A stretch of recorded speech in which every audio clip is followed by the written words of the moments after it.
Assalamu alaikum everyone, this is Dr. Afaf Beg and today I will be going over the model of the brain with you. First of all, a general overview of the brain. What we need to understand is that the brain is made up of it can be classified into three main parts. First of all, the forebrain, which is this area that you can see here, all of this. And then if you look at the brain from this view, right, in this model you can see the forebrain and you can see the hindbrain. Now let's talk about the brainstem. What is the brainstem? The brainstem is this entire structure here. It is made up of the medulla oblongata, the pons, and the midbrain. So the function of the cerebrum is going to be initiation of movement, coordination of movement, temperature, touch, vision, hearing, judgment, reasoning, problem solving, emotions, and learning. That's all happening in this part of the brain. Alright, the brainstem here, right, which includes the midbrain, the pons, and the medulla. The function of this area of the brain is going to be movement of the eyes and mouth, relaying the sensory messages such as heat, pain, etc., respiration, consciousness, cardiac function, involuntary muscle movements, sneezing, coughing, vomiting, swallowing. All of that is happening in this part of the brain. Finally, we're looking at the cerebellum. So if you look at the cerebellum, the function is to coordinate the voluntary movements of the muscles and to maintain posture, balance, and equilibrium. So if we look at some other parts specifically, like we talked about the pons here, right, this is basically going to contain many of the control areas for the movements of eyes and the face. If you look at the medulla here, right, it starts just below the pons, right, and continues down where it ends into the spinal cord at the level of the foramen magnum. Alright, it contains the important control centers for the heart and the lungs. So it's a very essential part of the central nervous system. Let's look at some gross anatomical features of the cerebrum. The first thing to notice is that the two cerebral hemispheres are separated from each other by a midline slit-like structure which is called the median longitudinal fissure. Within this fissure lies a layer of dura mater known as the falx cerebri.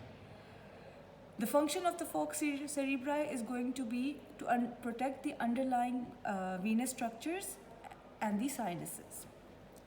Now, if we look at each cerebral hemisphere, it is made up of three surfaces and three borders. The first surface is the flat medial surface.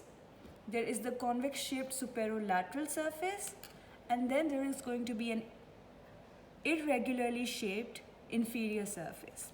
The inferior surface can be divided into two parts: the more anterior orbital surface, and behind that the tentorial surface. If we talk about the borders, there is going to be the superomedial border, which is going to separate the medial surface from the superolateral surface, followed by the inferolateral border, which is going to separate the superolateral surface from the inferior surface.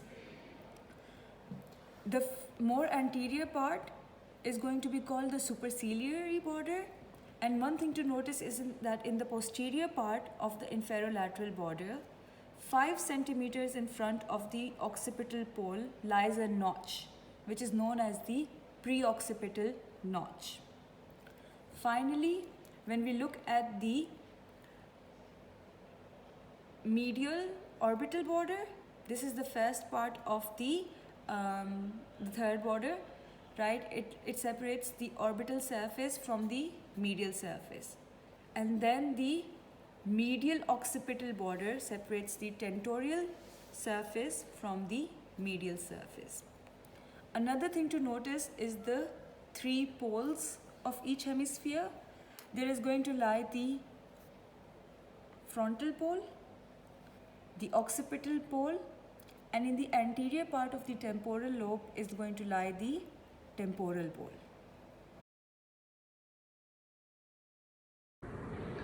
Okay, now let's look at the lobes of the brain. Alright, when we talk about the lobes of the brain, there are basically 5 main lobes. 4 of them you can visualize from the outside: the frontal lobe, the parietal lobe, the occipital lobe, the temporal lobe, and then we'll talk about the insula, which you can see here.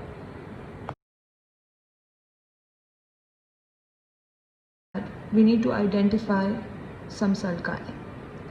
The first being the central sulcus. So if you look at the midpoint between the anterior and the posterior pole, here, just behind that is the beginning of a sulcus that runs downwards and forwards. This sulcus is known as the central sulcus. The area of the brain, of the cerebrum, that lies in front of the central sulcus will be called the frontal lobe, and the area that lies behind it will be called the parietal lobe, until we reach the boundary of another sulcus. So here we are talking about the frontal lobe, and here we are talking about the parietal lobe. Then we need to identify another important sulcus, which is this sulcus here. So if you look at the lateral aspect of the brain, you see this sulcus running horizontally. This is the lateral sulcus. It has 3 arms, or what is called rami. It has an anterior horizontal ramus, an anterior ascending ramus, and a posterior ramus. So now everything that lies below the lateral sulcus is the temporal lobe. When marking the occipital lobe, you need to first identify 2 structures. The first structure that you need to identify is the parieto-occipital sulcus. The parieto-occipital sulcus is better visualized in the medial view of each cerebral hemisphere, right? And then can be traced backwards and forwards into the superolateral view. So this sulcus here, the parieto-occipital sulcus, is going to separate the parietal lobe from the occipital lobe. So the lobe which lies below the parieto-occipital sulcus is the occipital lobe. Now, another structure that we recognize is the preoccipital notch, which lies 5 centimeters anterior to the occipital pole. If a straight line is drawn from the parieto-occipital sulcus to the preoccipital notch, the area that lies below this line is going to be the occipital lobe. Finally, when we talk about the insula, this is going to be a small region of the cerebral cortex, which basically lies deep within the lateral sulcus. So if you look here, this here is the insula. We've already talked about the central sulcus. So if we draw a line at the central sulcus, we can separate the frontal lobe from the parietal lobe. Then we talked about the parieto-occipital sulcus, and then we know that the parietal lobe lies above it and the occipital lobe below it. And then here, as a continuation of the lateral sulcus, the area that lies below that is the temporal lobe.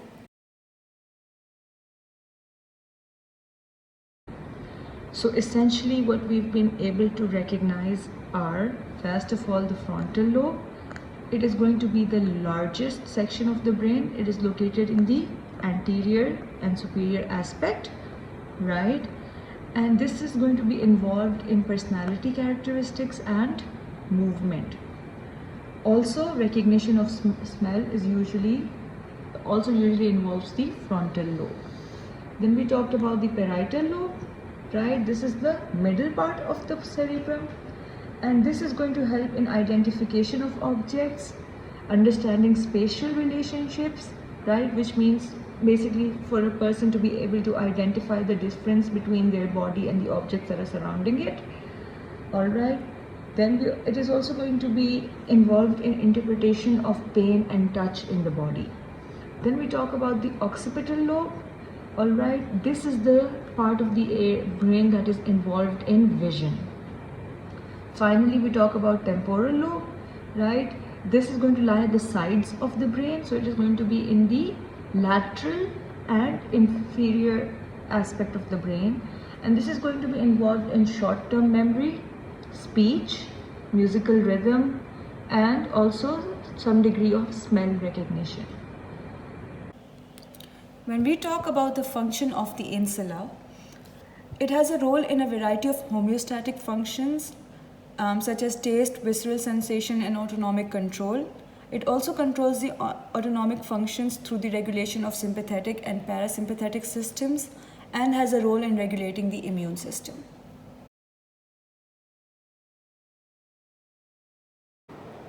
Now let's look at the sulci and gyri of the frontal lobe. We've already been able to identify the central sulcus. There lies a gyrus right in front of the central sulcus. So sulcus is a depression, right? And the gyrus is going to be like an elevation. So as you can see this elevation here, this gyrus is called the precentral gyrus. Within it lies the primary motor cortex, which is responsible for voluntary movement. Now if you look at the frontal cortex, it is divided into three main gyri, right? The superior frontal gyrus, the middle frontal gyrus, and the inferior frontal gyrus. These are divided by these two sulci here. So this sulcus here is going to be the superior frontal sulcus and the inferior frontal sulcus. So here lies the primary motor cortex. In front of that lies the premotor cortex, and in front of that lies the prefrontal cortex. Another thing to notice here is that the inferior frontal gyrus is divided into three separate parts. By what? By the rami of the lateral sulcus. So here you have the anterior horizontal ramus of the lateral sulcus, which divides, and the part that lies in front of it is called the pars orbitalis. Then between the two anterior horizontal and anterior ascending rami lies the pars triangularis. And then this little part over here is called the pars opercularis.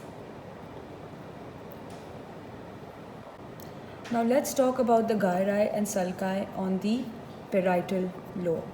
First of all, we were able to identify the central sulcus, and now you guys must understand why the central sulcus is such an important structure. Parallel to it and just behind it lies another sulcus.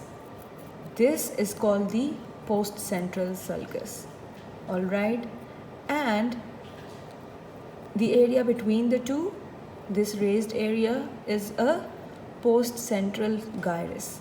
The postcentral gyrus also contains the primary somatosensory cortex. Now if you look at the parietal lobe, it has another sulcus that is dividing it into a superior and an inferior part. This sulcus is called the intraparietal sulcus because it lies in the center of the parietal lobe. The part above it will be called the superior parietal lobule, and the part below it the inferior parietal lobule. The inferior parietal lobule is now divided further by the posterior ramus of the lateral sulcus. Here you can see that the area around this posterior ramus is called the supramarginal gyrus, and then the other part, the more lateral part, is going to be called the angular gyrus. Now let's talk about the temporal lobe. It is divided into three gyri by two sulci. The superior temporal sulcus and the inferior temporal sulcus are going to divide the temporal lobe into the superior temporal gyrus, the middle temporal gyrus, and the inferior temporal gyrus. If you notice, this is the same as the frontal lobe, where you had the superior frontal gyrus, the middle frontal gyrus, and the inferior frontal gyrus. Similarly, in the temporal lobe, superior temporal gyrus, inferior temporal gyrus, and middle temporal gyrus, and then inferior temporal gyrus.